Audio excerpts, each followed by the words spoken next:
To spot doppelgangers, you have to become skilled in spotting things out of place. You can practice this skill by getting into the habit of making constant and intentional observations of your environment, especially the people around you.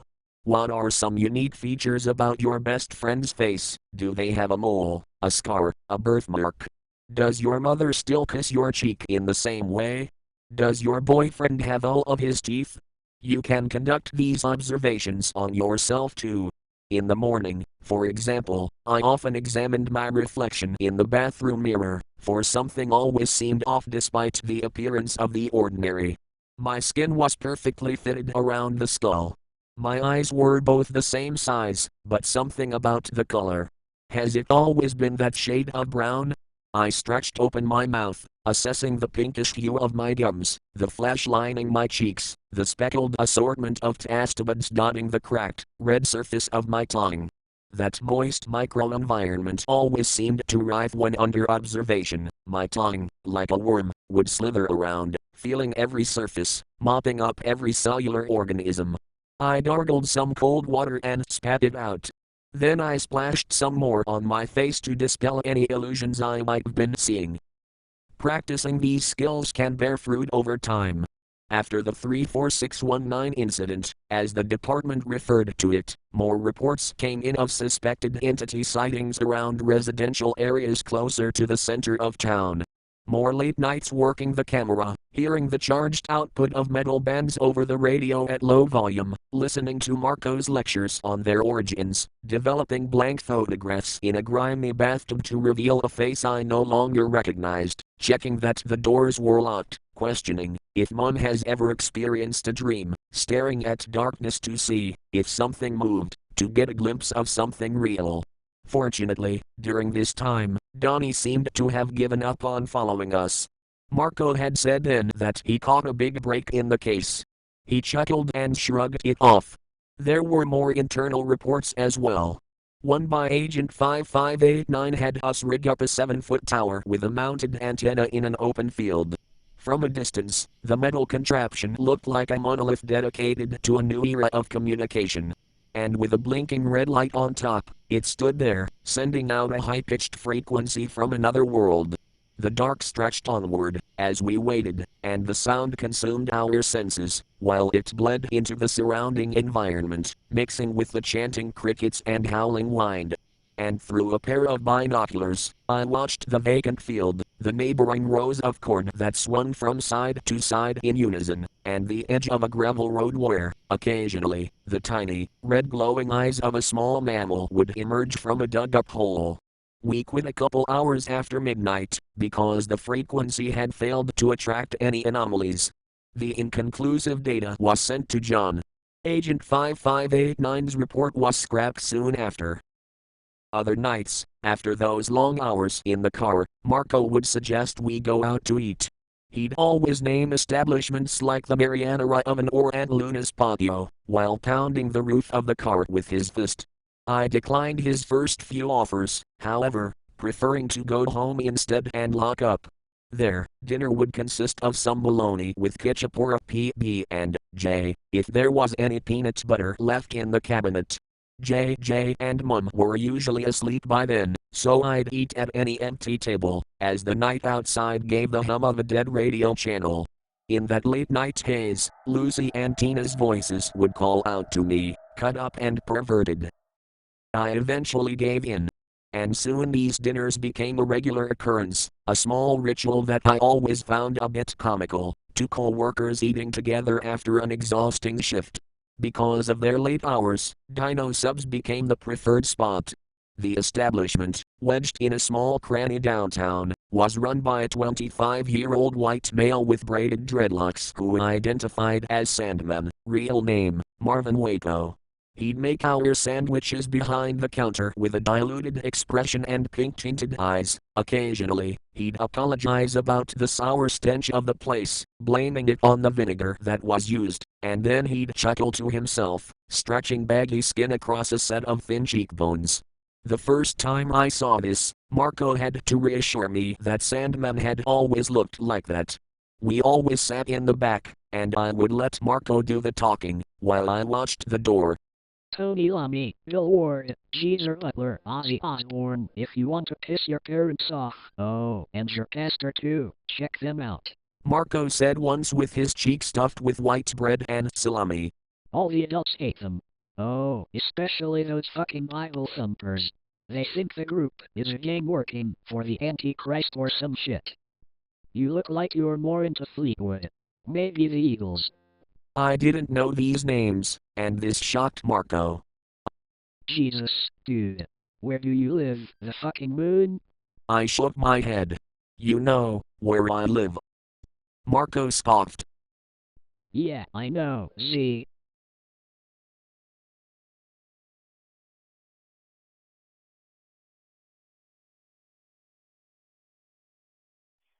East 5 and 7. This call came in at 1901. Advised a male and a female were arguing with each other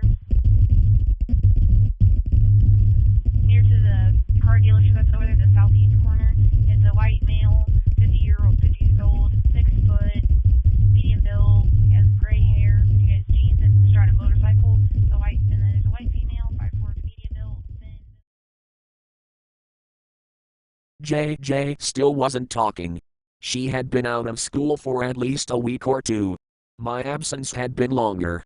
My mother started freaking out, suggesting more intense methods of therapy and even a clinic of some kind. I protested. Z, you need to go to school.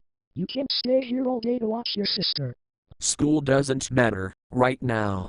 JJ needs us. Of course, JJ needs us, Z, but we can't help her with everything. She's not right.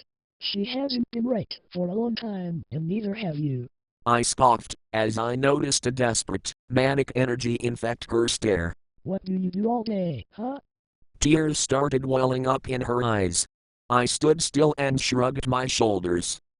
I saw your manager yesterday at the bank. Mom said, nodding her head to confirm that she had caught me. He asked how you were doing.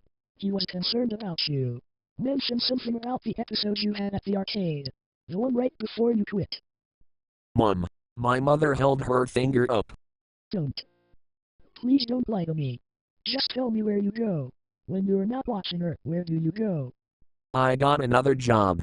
She asked where, and I froze, because I knew she would want to check. She caught the hesitation. You're gone almost all day and don't show up until late at night. And I didn't question it because you wanted to help out, and you were bringing in cash. Where did it come from? I kept my expression blank and solid. Meeting her eyes, I didn't respond. I am your mother, She said, a weight behind her words. You're going to tell me. Her words fell dead on my ears. You want to get JJ the help she needs? I want what's best for her, too. Do you want me to tell you why she's like this in the first place? Her authority dropped from her face like a mask, as her expression went limp. Because I never told you, did I? Probably, because I knew you didn't want to know. Or you were too high to know. Her eyes wavered, as the tears rolled down her cheeks. A small noise came out of her mouth, before she quietly walked out and left. As the distant hum of her engine started and she drove off, the house groaned around me, and a memory of my mother standing over my crib crossed my mind. I found JJ lying in bed awake, hugging her pillow. She stared at me silently, as I came in, but I didn't say anything. Her hair was soft as always. Wanna do something today?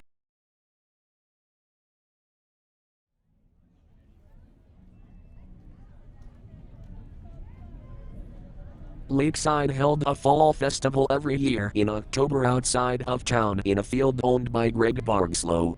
His family helped fund and set up most of the event, decorating their grass fields with circus tents, rides, booths, prize counters, axe throwing, rifle shooting, and pickleball rings. JJ hung in my arms with her violet pillow as we maneuvered through the grounds. They hummed with the activity of screaming adolescents, laughing adults, and the blaring alarms of prize bells, a jungle of radio signals picking up the light-hearted conversations of neighbors and friends. It ignited the air with an electrical surge that stuck to all of us, the energy dancing around the hairs of our bodies.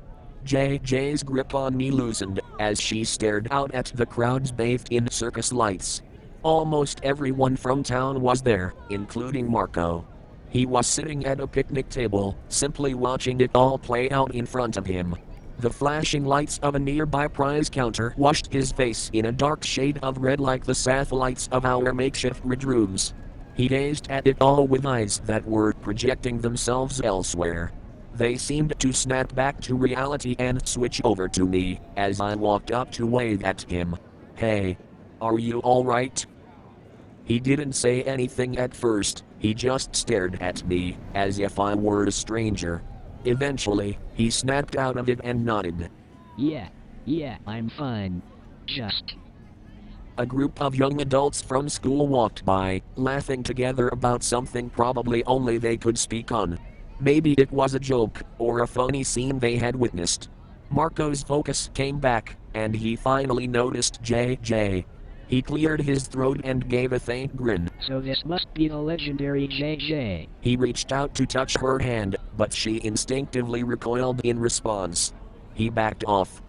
Oh, sorry. I've just heard a lot about you. She's shy. That's alright. Marco waved it off. I bet she's as shy as she is adorable. Look at those eyes, big enough to swallow hell itself. JJ buried her face into my chest, but not before her mouth perked up into a faint grin. We both caught it and smiled. Yeah, she knows it. Marco smiled and nodded before turning his focus back to me. The roar of games passed over us like waves tumbling over jagged rocks. What are you doing here, Z? He asked, the question crashing against the side of my skull. I shrugged. We just thought. My mother's at work right now. We thought it would be nice to get out of the house. The crowd shifted as people moved on to new activities. A couple of them glanced in my direction as they were walking past. I was suddenly very aware that I did not have my black book on me. Marco nodded and turned back to face them all. I shifted my feet. So, you know, JJ and I were thinking about heading to play bumper cars, if you want to join. She's been wanting to play it for a really long time. Marco looked at me before looking off towards the distance, as if he was waiting for someone. He nodded and stretched out a grin. The bumper car attraction was set up in what used to be a pen for goats or some other mammal. They built an electric conductive floor on top of the dirt and a wire grid above it. There was a long line to get in, waited for about 20 minutes behind Ron Gregory, whose hair appeared to be thinner than usual, but it was worth the wait just to hear JJ giggle again. She sat beside me with a toothy grin on her face as we drifted across the floor, crashing into other riders' bumpers. All the while, Marco stood outside, watching us from the railing. Get him! Get him! JJ shouted and pointed towards the car in front of us, where a young male adolescent tauntingly stuck his tongue out. JJ held onto the wheel as I helped steer. We were knocked off course as another car crashed into our side. JJ cried out. What's wrong? With teary eyes, she pointed behind us where her pink pillow was stranded on the slick hardwood surface. Hold on. I stopped the car and jumped out, dodging other adolescents' cars as they sped by. The pillow wasn't damaged, only a little smudged, but that would wash out. I stepped to the side as another car zipped past. Sir, please get back in your bumper car, Yelled the ride operator in a neon yellow vest from behind a control panel. All the bumper cars slowly dwindled to a stop around me, and then everyone stared. A slow tingle was starting to crawl across my skin, building up in intensity, until it burned. I was a demon spotted in the pews, a communist spy that had just been found out by counterintelligence. Sir, Shouted the ride operator. please get back in your car. Marco glared at me from the sidelines with the eyes of a hawk. I raised the pillow slightly and silently mouthed an apology before walking back to my car.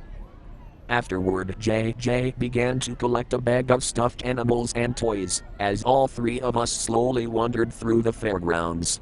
And I have to admit, I got used to the noise, to the flood of faces and voices all congregated and connected together through a multitude of subjective yet unified experiences. JJ got used to it too, she beamed the whole time. A sight that even brought Marco out of his apparent slump. He had been unusually quiet. As we walked, he would poke at and tease her, making her squeal. After helping her win a strange game where both sides tossed bags at a hole, acting out a small celebration any time it made it in, he even offered to give my arms a break by holding her. JJ reached her arms out before I could say anything, and I forced a nod as they both walked off with me following close behind. It felt odd at first, and Tina's memory flashed in my mind as I watched JJ in someone else's arms. But Marco knew what I knew, he was in the know, he would protect her, if need be. This is what I told myself, while he helped her at another activity, where they threw balls at a pile of painted cans. I smiled, as JJ celebrated, jumping up and down in his arms. Their joy merged with the sensory environment surrounding me, becoming one and floating off downstream, while I watched from the bank. Later on, Marco and I were sitting at a picnic table with a plate of funnel cake in front of us. It was 7 p.m., the sun had dipped below the horizon, which was coated in an amber hue. The dark sky above us was illuminated by the booming effects of fireworks and rockets. JJ sat in the grass, her cheeks covered in white powdered sugar, and hugged her pillow, as her eyes captured the bursting array of colors above her. Marco licked a bit of sugar off his fingers. "How are you feeling?" I asked him, focusing on the fireworks. He glanced at me and shrugged his shoulders.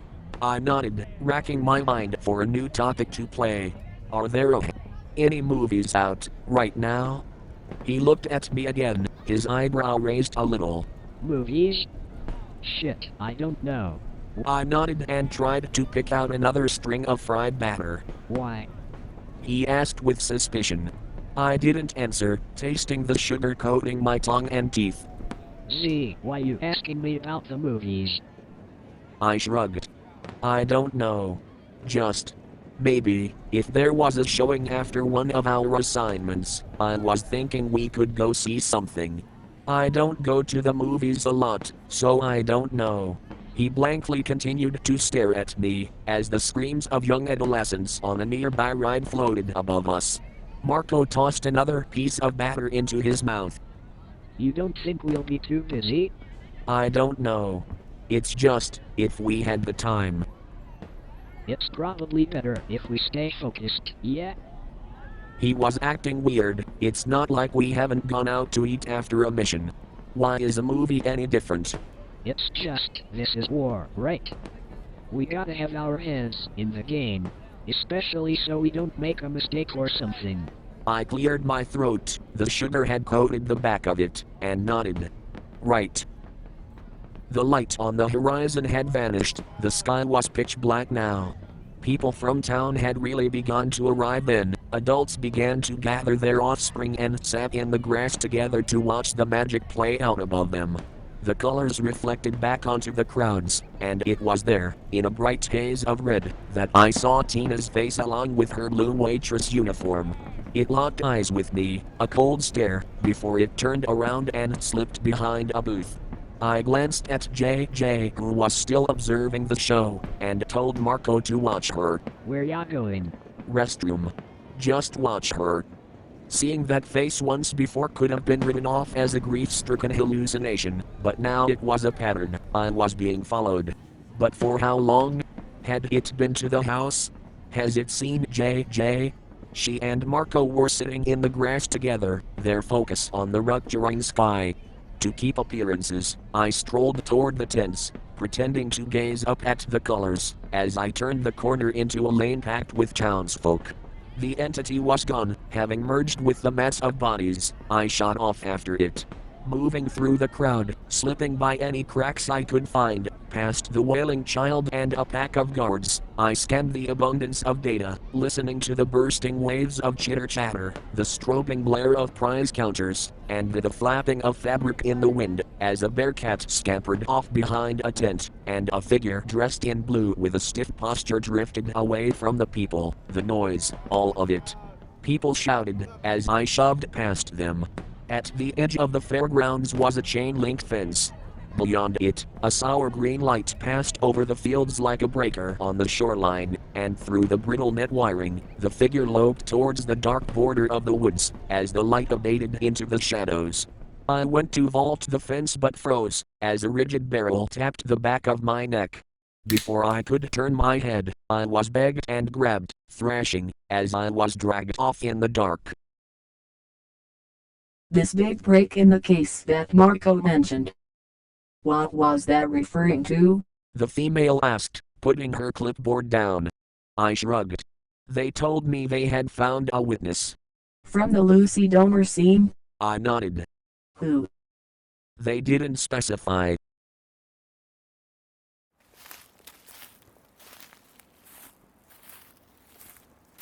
When I regained consciousness, my feet were being dragged through twigs and leaves. They threw me down and took my service weapon from the back of my pants. Got his gun. Good. Don't touch the handle. The deputies might be able to use it. I recognized the voice instantly. When they ripped the bag off me, the light of a flashlight showed Donnie standing tall above with a revolver pointed right at me. The rest of his group was with him. Henry, Parker, even Sarah and Jenny were there.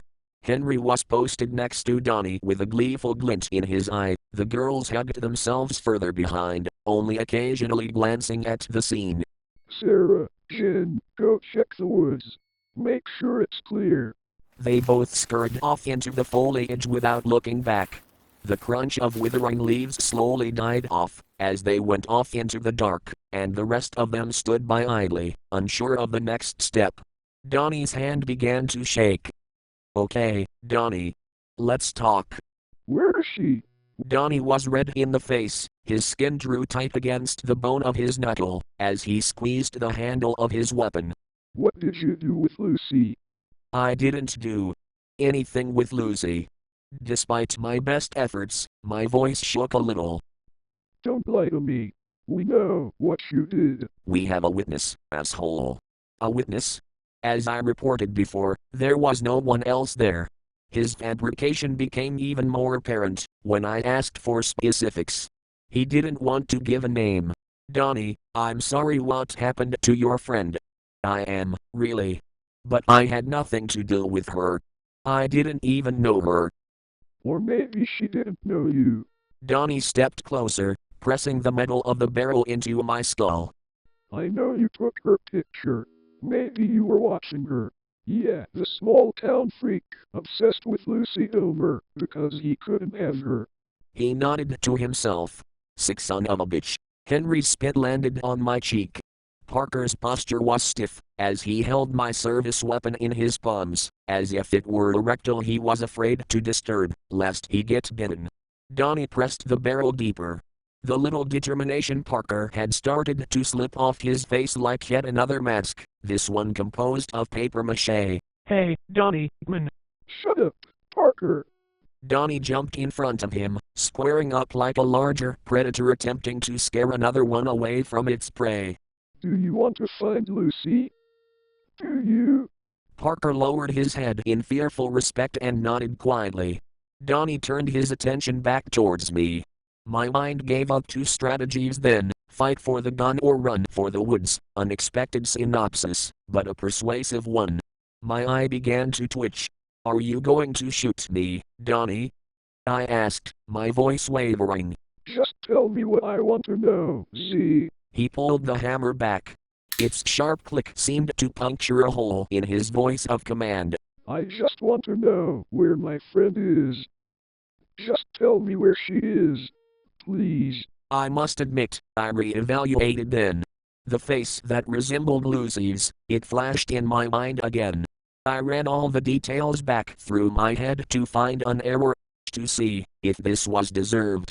A wind blew by, pushing the dying leaves across the ground, making them all hiss in unison like a concealed snake. The wind whistled, and through the tune the pitch of JJ's whistle met my ear.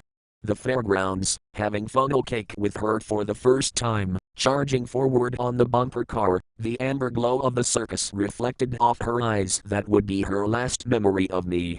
My eyes began to burn, but I didn't know what it was until something wet rolled onto my cheek. Donnie. The smack of it would made me flinch. Put it down, Donnie. Marco's voice came from the left, where he stood with his service weapon. Donnie lowered the gun slightly, keeping it aimed at my chest. Marco, what the hell are you doing? What the hell are you doing? Marco shot back. Donnie stammered. I'm trying to find out what happened to Lucy, our friend. He fucking killed her, Marco. Parker didn't say anything, his lip was trembling. Marco glanced at me. You don't know that. We have a witness. They saw him coming out of Lucy's house the day she went missing. So what? You're gonna execute him out here, just like he did Lucy, right? Donnie blinked before the gun fell to his side. He rubbed his forehead before throwing his arms up. Fine. We'll take him in. He moved to grab me. That's not how this fucking works, Donnie. Marco raised his weapon. Donnie froze. Put the gun down. Let him go. Donnie scoffed and stared at Marco in disbelief, with his hand gripping my shoulder. He held the gun in the general direction of my chest. It was in arm's length. He let go and stepped away, the gun once again falling limply by his side. You're gonna shoot me. For him? Donnie, you're my friend, man. I've known you a long time. What are you even doing here? Just shut up. Okay, I just need you to trust me. Marco's voice broke a little. I'm begging you, man. Don't make me do this. There was a thump, as my service weapon hit the dirt, having slipped from Parker's hand. He held them both up, crying. Henry grew cold and quiet. Donnie glared at Marco, his expression growing hard. Don't. It's me, man. It's me, alright. Just trust me. Another gust of wind flew through, but the trees and their branches were motionless.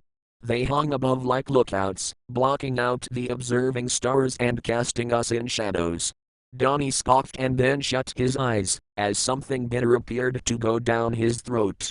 He let go, and the gun dropped to the ground with a thud. I snatched it and pointed it. Back away, Parker. Parker immediately drew back, giving me room to pick up my service weapon and stuff Donnie's in the back of my pants. I took a deep breath to put out the fire inside me. They were quieter than ever before, even Parker had ceased crying and waited in dreadful expectancy. I looked at Donnie, and he met my eyes with a glare. He had questions before, and then he went looking. He found some answers. Let's go, Z. I didn't move, my grip tightened on my weapon. Let's go, Z. It loosened. I took another breath and began walking back the way I was dragged in. Where's JJ? In the car, I got it parked up the road. We started walking that way. And I was going to keep walking. Against my better judgment, I had put Donnie and them out of my mind. You fucking psycho. This isn't over. I know it's you. Everyone knows. I stopped, my service weapon still in my hand. Marco put a hand on my shoulder. Hey, he's talking out of his ass. Let's just go home. I glanced back. Donnie was standing there with this self-approving attitude like he was in the right when in reality, he was the biggest fool in the room. He thought he knew how the world worked. What it was. I turned around and began walking away.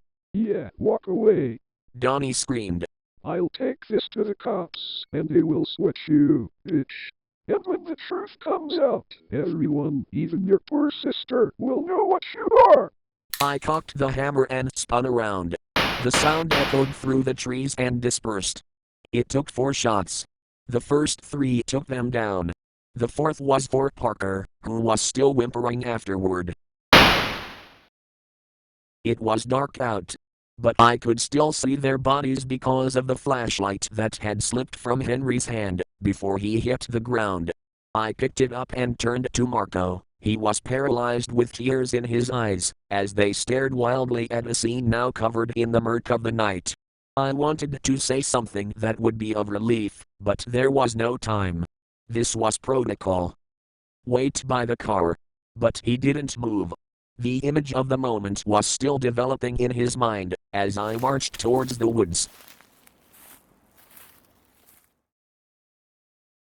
Spit began to form in the back of my throat. I tried to swallow it, but it went down the wrong way, and I ended up coughing all of it back up into my mouth. The female slid over a trash can for me to spit. It hit the bottom with a plink, but I couldn't see it in the shadow, where it had landed. What happened next? The woman asked, her pen poised to take another set of notes. I coughed again. I perceived the 3 subjects present at the scene to be security risks to the department, so I utilized my training to handle the situation. Afterward, I entered the woods to find the other 2. They both ran when they heard the gunshots. Results? I didn't answer immediately. I was trying to recall Jenny's physical details, but I had forgotten them. Did you find them? Her pen was tapping against her clipboard. I nodded and said nothing else. The female waited for a minute, sighed, and then pulled out another file. Police found Jenny Christian about half a mile away from the initial scene, lying on the slope of a cliff. She seemed to have fallen down after getting shot in the head from a distance. Does this sound correct? I nodded. Sarah Benjamin's body wasn't found until much later. Why is that? I was out of bullets, so I pulled the backup from my pocket. There was a deer. A deer? She was injured. Had her back to this rock's face, and it just appeared. I thought it was an interesting occurrence at first. But then it started moving towards her. Its walk was disjointed and fragmented, like a broken toy. Once I realized what it was, I followed CERT protocol and ran from the scene. I could have used my last bullet to save her from it all. No. You chose correctly. She was injured, an easy target. It would have gone after you, if you had done it. I nodded. It was similar to my thinking at the time. The logic didn't silence the pitch of her wails and the animalistic shriek it morphed into. The noise of it rang in my ears, as I frantically made my way back in the dark, crashing into every branch and trunk, cutting myself.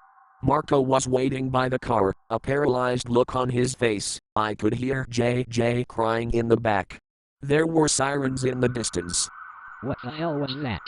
Get in the car. Z. Get in the car. We dropped JJ off at home first. She cried, as I dropped her off in the living room into my mother's arms. She asked what happened, but I gave no response. We waited for John in the parking lot of the abandoned outlet mall. I was sitting in the front seat with the door open. A fresh puddle of vomit was settling on the concrete. Marco was over near the edge of the parking lot, taking a lead pipe to a truck with no wheels that had been left there. He roared as he broke the glass and dented the hood, but eventually the pipe clattered against the concrete, and all I could hear was quiet sobbing. John pulled up at about midnight. He stepped out, and we met each other out in the middle of the parking lot, illuminated by the glow of his headlights.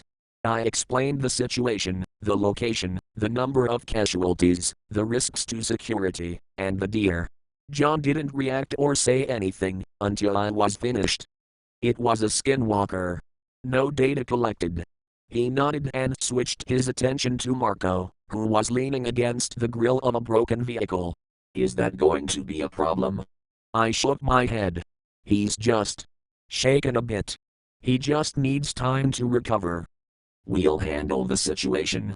And we'll get back to regarding the entity. My hair stood up, but I knew I couldn't say anything. Understood. I offered to drop Marco off back home, but he refused. He simply walked into the dark.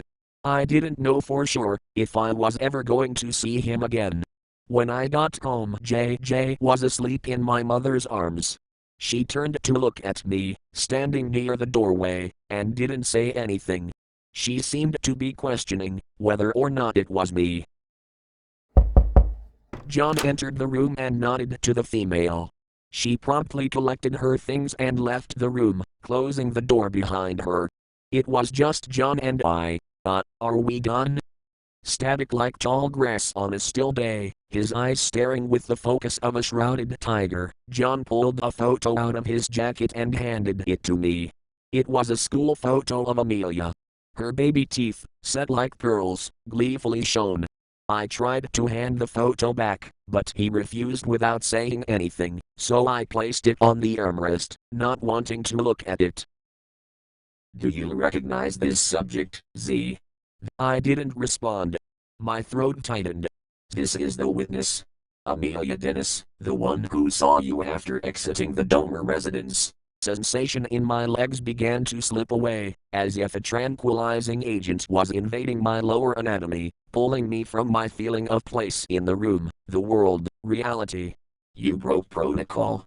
But I don't think the department is done with you yet. John called the female back in and left, leaving the photo.